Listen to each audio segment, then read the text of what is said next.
ito po yung karugtong nung aking short videos na in-upload.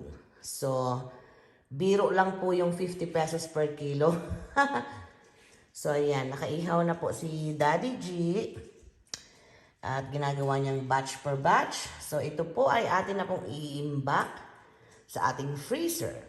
Pero bago natin gawin yan, ay babalatan natin.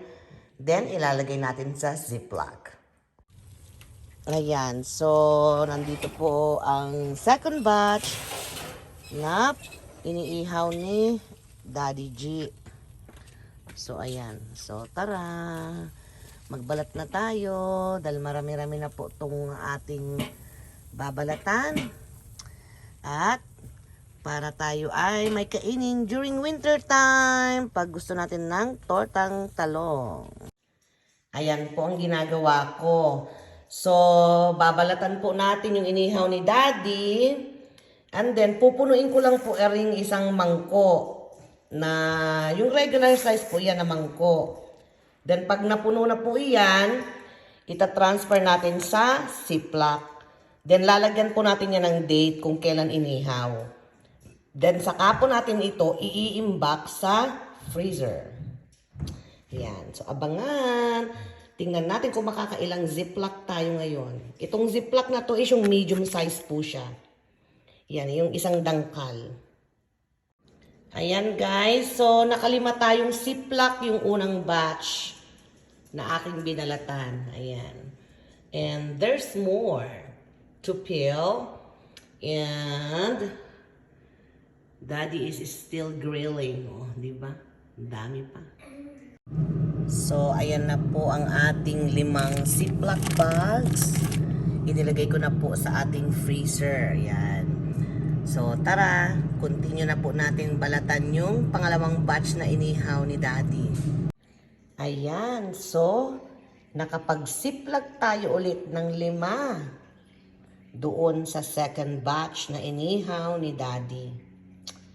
O, di ba nakakatuwa? 10 Ziploc bags na po. Sa buwan pa lang yan ng July.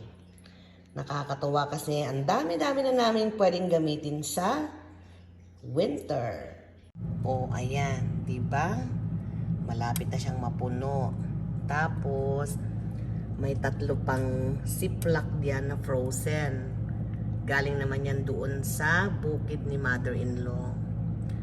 So, pag ganitong summer, minsan napupuno itong dalawang tray dito sa freezer section ng aming fridge. Kasi, favorite namin ng tortang talong. At least we cook once a week ng tortang talong for breakfast or pananghalian. So, ganyan ang gawin natin guys, di ba? Kung marami kayong talong, ayan, ihawin natin. Tulad niyan, pag napuno ko na tong 2 tray na to, the rest is pwede na po natin ipamigay sa ating mga kaibigan at kamag-anak dito sa US. Ayan. So, may 2 pa.